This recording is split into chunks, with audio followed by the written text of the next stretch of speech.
Hi everyone, quick announcement before starting this video. I have created a new channel called Gudea the Historian that is straight up a history channel, and I will be talking mainly about ancient Middle Eastern history, and my first video is already up on the channel, which is a tier list of a ton of Armenian monarchs, so I'd love to see you there. So there's a link to the channel. Thank you. Hello everyone, and today we're going to be taking a look at Lucium Total War version 3.0, which is supposed to be the definitive edition of this mod, and people have been asking me to take a look at this mod in the comments for a long time now, maybe a year now, but I just haven't gotten around to it. And well, here it is. So, Lucium Total War is a total overhaul mod for Medieval 2 Total War, and it includes two grand campaigns. So you've got the European campaign, which is more like a Europe and Middle East and North Africa campaign, and South America campaign. The European campaign starts in 1700 AD, and the South America campaign is essentially a sort of a Simon Bolivar campaign. It starts in 1819. So, two pretty different campaigns in terms of the geography and some mechanics. But in any case, I have the European campaign loaded up right here, and let's take a quick look at the factions you have playable in the European campaign.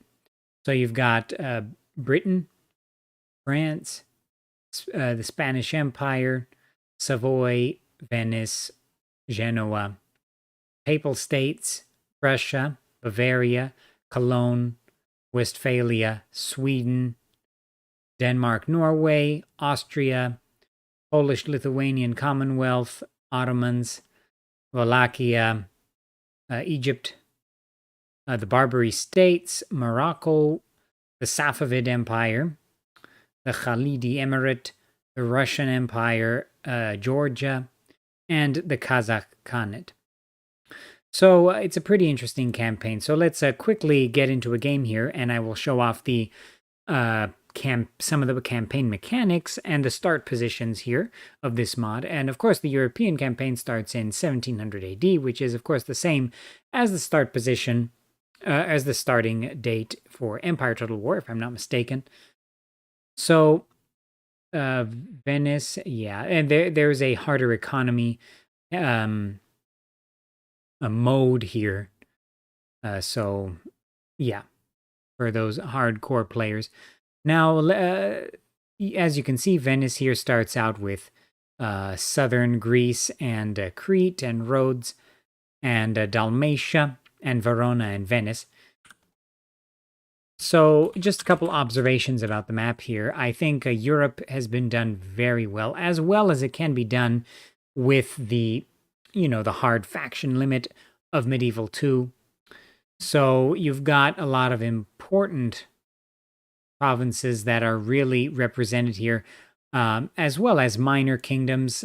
So you have Portugal, for example. It would have been nice to have them as a major faction, but just not possible. Same with Switzerland, the Duchy of Württemberg and Baden, as well as a few others like Saxony, Dresden here. Now, I think Europe has been done as well as it could be, right? There's so many factions, especially in this area right here in Central Europe, that just couldn't possibly be represented, and Portugal as well, due to the faction limit. Several islands also can't be represented as their own provinces, so including the Balearic Islands, right? The islands here north of Britain, right, as possessions of Denmark, Norway, can't be represented by their own provinces. But other than that, the mainland has been done pretty well. I really like the campaign map itself. It's very, I think it looks like a sort of variation of the big map. If I'm mistaken, please let me know. It's a very nice map. I really like it. I like it much better than vanilla. And I like it better than, I think it looks nicer than the Europa Barbarorum map, which I still think needs some work because, the EB map for Rome 1 is perhaps my favorite map, or one of my favorite maps of all time. But the one for EB2 just doesn't look aesthetically as pleasing. This one is aesthetically pleasing. In regards to start positions, everything is okay. I mean, there are of course some limitations here. However, some of the major issues, I think, southern Greece definitely could have used another province, or perhaps just having Crete as its own province would have been nice, as a Venetian Crete. Other than that, the Near East has a few issues, right? So places like Yerevan should be under the control of the Safavid Empire, and you have a little bit of inconsistency in terms of the naming of minor factions, right? So, like, you have Kutaisi here, and it says Caucasian minor nation.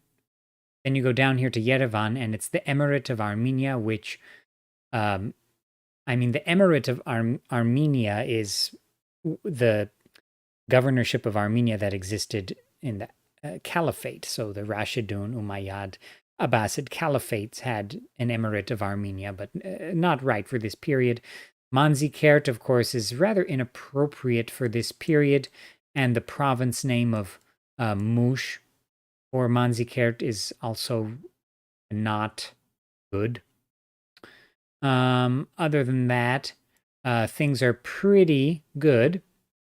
You have this interesting buffer zone here between the Safavids and the Ottomans, minor factions. Also, you have the naming of Hangmatana, or what a lot of you might recognize as Ekbatana, which is the Greek name. Hangmatana is the Old Persian name, which is, of course, Hamadan in modern Persian. And, of course, the pronunciation at this point in time would have been Hamadan.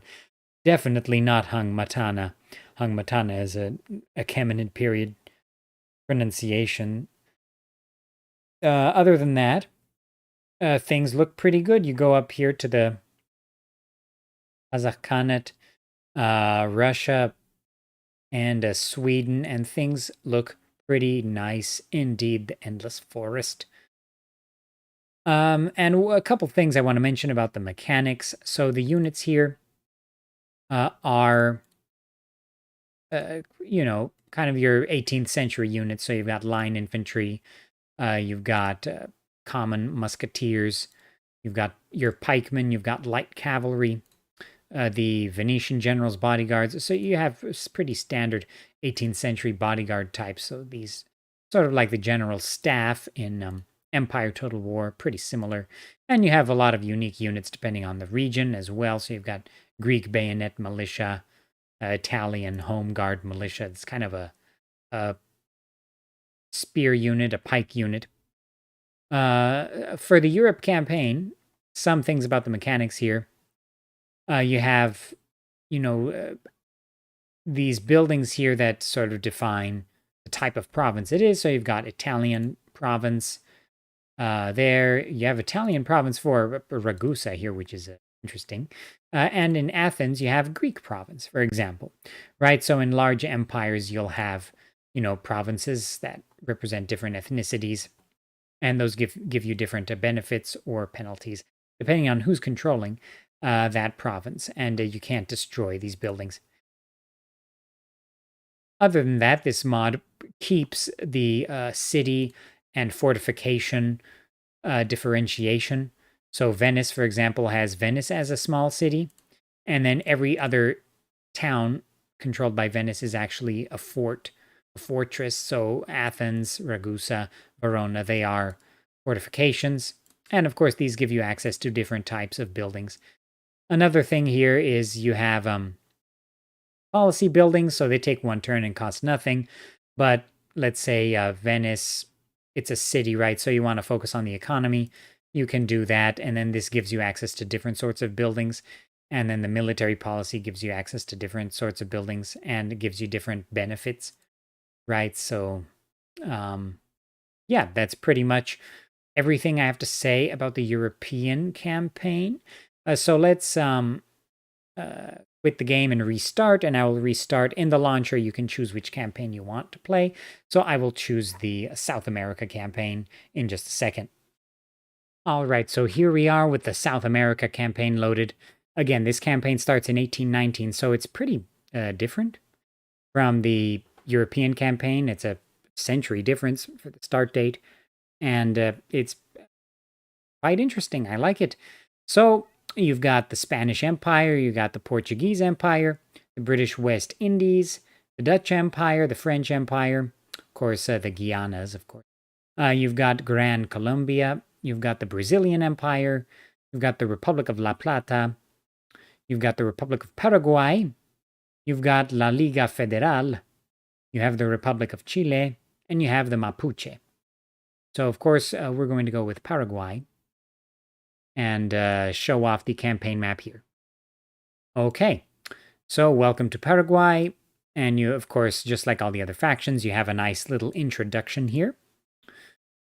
And, of course, Paraguay, landlocked country right in the center of South America. So you have a pretty tough position there.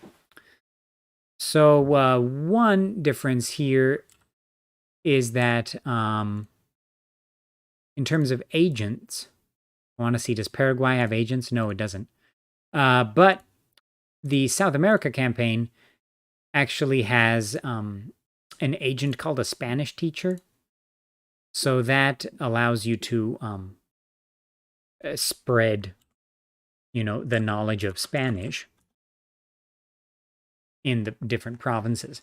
Now, let's take a quick look at the campaign map here. So you've got indigenous settlements, of course, and it calls it primitive tribes. I'm not a huge fan of that naming, to be honest, but it is what it is. Other than that, I prefer, indigenous peoples, like it says here. Other than that, you have the Spanish Empire, which controls quite a large amount of territory, right? And then you have the indigenous peoples who control quite a bit of territory that's very difficult to reach, as you can see. And then you've got the British controlling British Guiana, the Dutch controlling Dutch Guiana, and the French controlling French Guiana. And other than that, you have the Portuguese Empire, and you have the Brazilians here right in the middle. So that looks like a tough start position as well. Other than that, you have La Liga Federal. Okay, so it says Uruguayan. So, yeah, go and get Montevideo, guys. And then you've got the Mapuche here in the south, which is cool to see. And in the very south, you have more indigenous provinces. And over here, you have Chile, as well as another Spanish town that has a good number of troops. So actually, if you play as Spain, you actually have a chance to fight on a lot of fronts right at the start. It's like the Seleucid Empire of this game. But other than that, yeah, that's pretty much everything I have to say about this mod. Every single faction has unique units, unique start positions. As you can see, there are pretty interesting building chains and mechanics, and it's quite a fun mod indeed. And I actually want to play a few campaigns in it. And I might stream it, actually, because I'm going to be restarting streaming soon. So let me know which faction you'd like to see me play in Lucium Total War. I'm currently leaning towards maybe Venice in the European campaign, or the Safavids, and perhaps Paraguay, or maybe Brazil, or maybe the Mapuche in the South America campaign. So again, I'm going to be restarting streaming, and on April 30th, I'm going to be streaming another charity stream like we did last year for the same charity, Focus on Children Now, which raises money and supports children living, underprivileged children living in Armenia and Artsakh. So, yeah, that's pretty much it. If you enjoyed this video, if you enjoy videos about the historical total wars and their mods, consider subscribing to the channel, consider liking this video, and I will see you in the next one later.